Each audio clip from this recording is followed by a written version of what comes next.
Welcome to Slumber Darkly, the channel where we delve into the darkest and most mysterious true stories from around the world.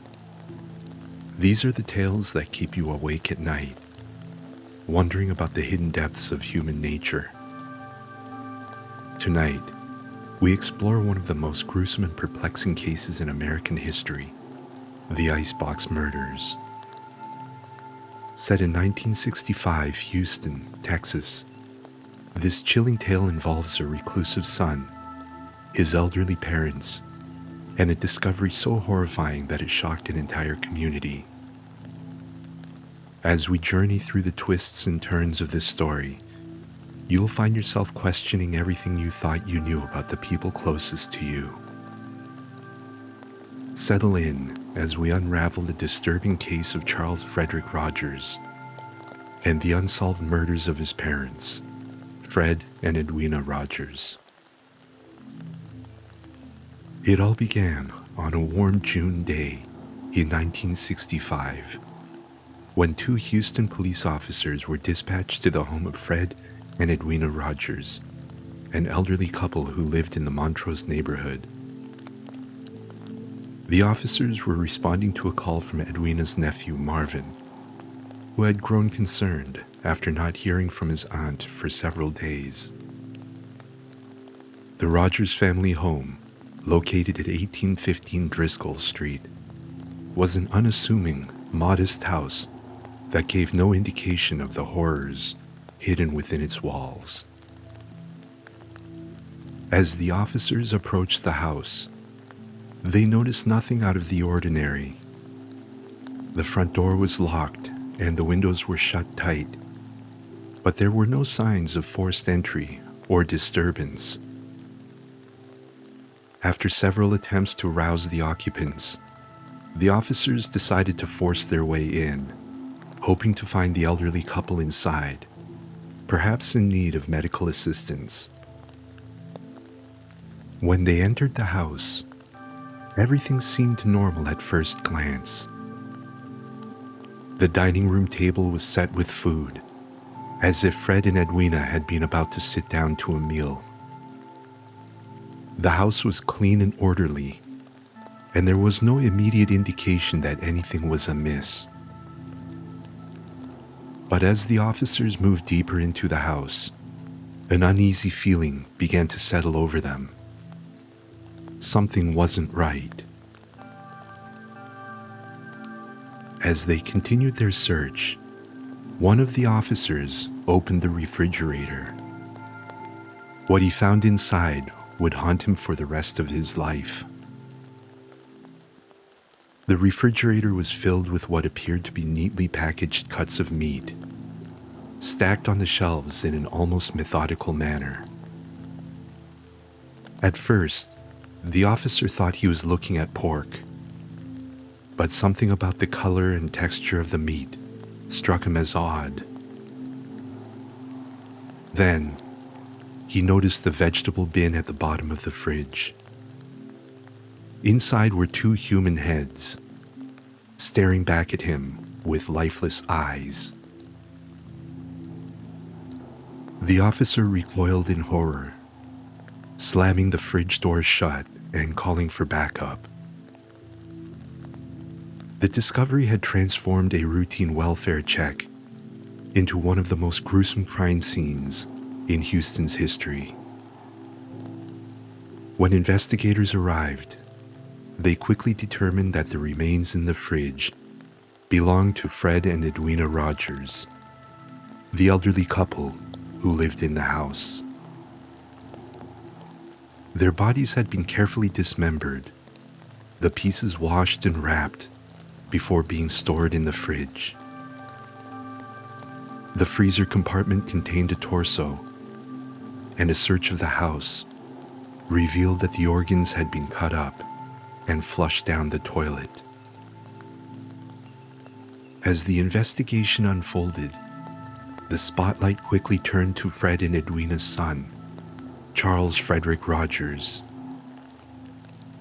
Charles was 43 years old at the time and had been living with his parents in their home on Driscoll Street. But when the police searched the house, Charles was nowhere to be found. His room, however, provided crucial evidence.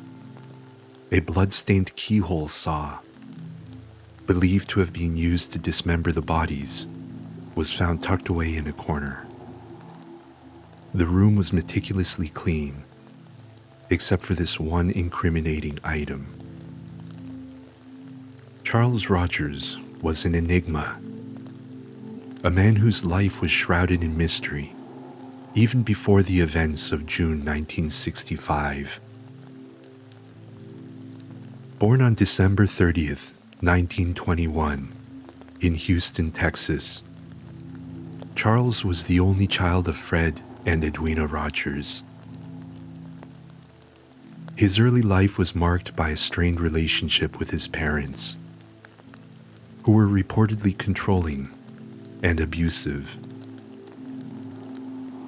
Fred Rogers, Charles's father, worked as a bookie, engaging in illegal gambling activities and other criminal enterprises. He was well known to the local police, though he managed to avoid serious trouble with the law. Edwina, Charles's mother, was described by those who knew her as a domineering woman who maintained a tight grip on her son well into his adulthood. Despite these challenges, Charles was an exceptionally intelligent child. He excelled in school and showed a particular aptitude for science and languages. After graduating from high school, he initially enrolled at Texas A&M University, but later transferred to the University of Houston, where he earned a Bachelor of Science degree in nuclear physics. Charles's intelligence and skills set him apart from his peers, and he was often described as a brilliant but introverted individual. After completing his education, Charles joined the United States Navy, where he served as a pilot during World War II. He also worked in the Office of Naval Intelligence, where he was exposed to the world of espionage and covert operations. Following the war, Charles returned to Houston and took a job as a seismologist with Shell Oil, where he worked for several years. It was during this time that some believe Charles may have come into contact with the CIA, possibly working for them in an unspecified capacity. By the mid-1950s, Charles's life took a strange turn when he reportedly met David Ferrie, a man who would later become infamous for his alleged involvement in the assassination of President John F. Kennedy. Ferrie was a member of the Civil Air Patrol, an organization that trained young pilots, and it was through this connection that Charles is believed to have met a 15-year-old Lee Harvey Oswald, the man accused of killing Kennedy. This connection, though tenuous, would later fuel speculation that Charles Rogers was involved in the conspiracy to assassinate the president. In 1957, for reasons that remain unclear, Charles abruptly quit his job at Shell Oil and retreated into a life of near total seclusion. He moved back in with his parents at their home on Driscoll Street, where his behavior became increasingly bizarre. Charles began to communicate with Fred and Edwina almost exclusively through notes passed under his bedroom door, avoiding direct contact with them whenever possible. He rarely left the house, and when he did, it was usually under the cover of darkness. Neighbors reported seeing Charles only sporadically, often describing him as a shadowy figure who seemed to glide in and out of the house without making a sound. As the police continued their investigation into the murders, they pieced together a timeline of events. It was determined that Fred and Edwina Rogers had been killed on Father's Day, June 20th, 1965, 3 days before their bodies were discovered. The autopsy revealed the full extent of the brutality inflicted upon them.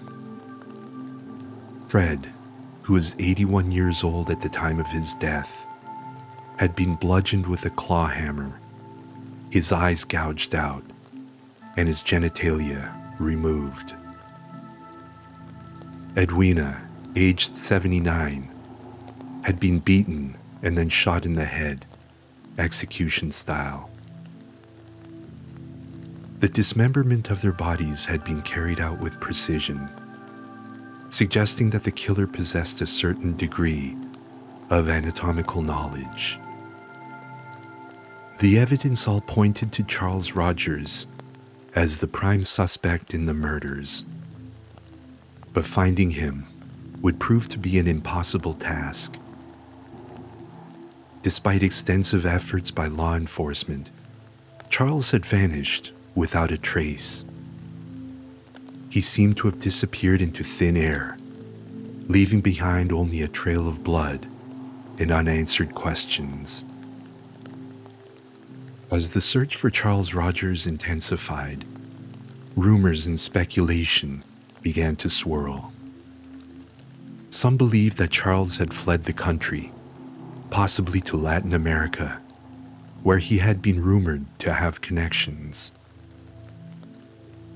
There were reported sightings of him in Guatemala, Mexico, and Honduras, but none of these reports could be verified. Others speculated that Charles had been killed, either by someone seeking revenge for his alleged involvement in the Kennedy assassination, or by shadowy figures connected to his work with the CIA.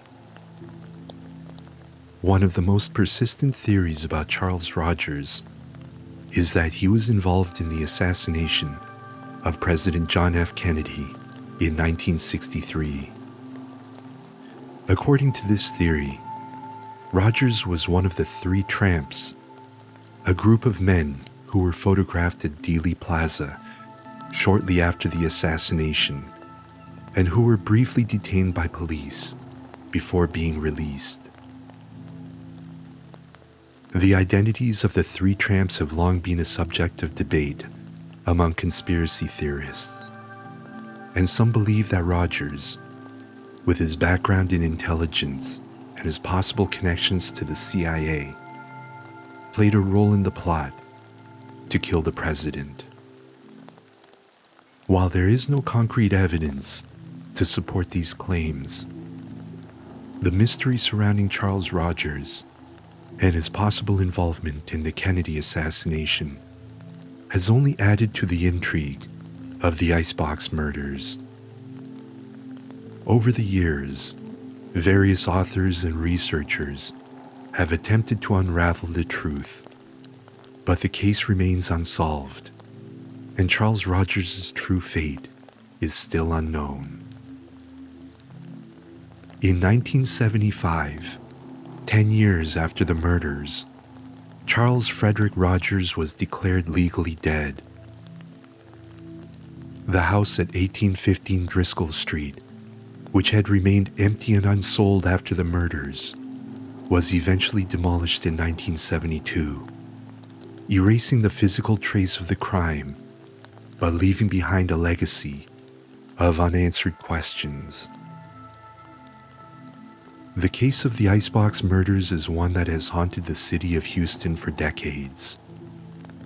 A chilling reminder of how little we sometimes know about the people we live with and trust. The demolition of the house at 1815 Driscoll Street may have erased the physical reminders of the crime, But the mystery surrounding the case remains as compelling today as it was in 1965. In the years following the murders, the story of Charles Rogers and the gruesome fate of his parents became the stuff of local legend. Theories about Charles's fate continued to circulate, each more bizarre than the last. Some claimed that he had assumed a new identity and was living a quiet life somewhere in South America. Others believed that he had been killed by members of the CIA or some other shadowy organization that wanted to ensure he would never reveal what he knew. But despite the theories and speculation, the hard facts of the case remain elusive. What drove Charles Rogers, an intelligent and accomplished man, to retreat into a life of isolation and eventually to commit such a heinous act? Was he truly the killer, or was he a victim of circumstances beyond his control, forced to flee for his life after discovering something he shouldn't have? These are the questions that continue to puzzle those who study the case, and they are questions that may never be answered. The case of the Icebox Murders stands as a stark reminder of the fragility of trust and the darkness that can lurk behind closed doors. Fred and Edwina Rogers were not wealthy or influential people. They were an elderly couple living out their twilight years in a quiet neighborhood. Yet, their deaths were anything but quiet. They were brutal, calculated, and left a lasting scar on everyone who was touched by the case. As the years passed, those who were directly involved in the case, police officers, detectives, and neighbors, moved on with their lives. But the memory of what was found in that refrigerator lingered. The gruesome nature of the murders, combined with the mystery of Charles Rogers' disappearance, ensured that the case would be remembered long after the house was gone. In Houston, the story of the Icebox Murders has been passed down through generations, becoming part of the city's dark folklore. It's a story told in hushed tones, often with a sense of disbelief that something so horrifying could have happened in a place so seemingly ordinary. But as we've seen time and time again, the most disturbing crimes often occur in the most mundane settings. For those who are fascinated by true crime, the Icebox Murders represent the ultimate cold case.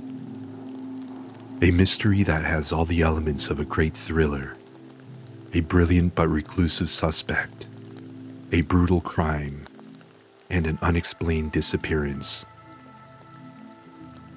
It's a case that invites endless speculation, with every new theory adding another layer to the already complex story. But beyond the speculation and the theories, there are the simple, tragic facts. 2 elderly people were murdered in their home, their bodies desecrated, and their son, the prime suspect, vanished without a trace. These are the facts that remain long after the house was demolished and the names involved began to fade from public memory. The Icebox Murders are a testament to the darkness that can exist in even the most familiar of places. They remind us that we can never truly know what lies behind the closed doors of the people around us. As we go about our daily lives, it's easy to forget that the people we interact with may be hiding secrets. some of them too dark to imagine. As you drift off to sleep tonight, consider the story of Charles Rogers and his parents. Think about the mysteries that still surround this case, and how little we may truly know about those closest to us. The story of the Icebox Murders is one that will continue to haunt those who hear it, a reminder that the truth is often stranger and far more disturbing than fiction. Thank you for joining us tonight on this unsettling journey into one of the darkest and most mysterious cases in American history. The story of the Icebox Murders is one that lingers in the mind, a grim reminder of the shadows that can exist within the human soul. Here at Slumber Darkly, we bring you these stories not just to intrigue, but to remind us all of the importance of vigilance and the need to protect ourselves from the unknown. As you prepare to close your eyes tonight, remember to lock your doors, check your windows, and keep those you love close. The world is full of mysteries, and not all of them are as far away as we might like to think. Until next time, sleep well.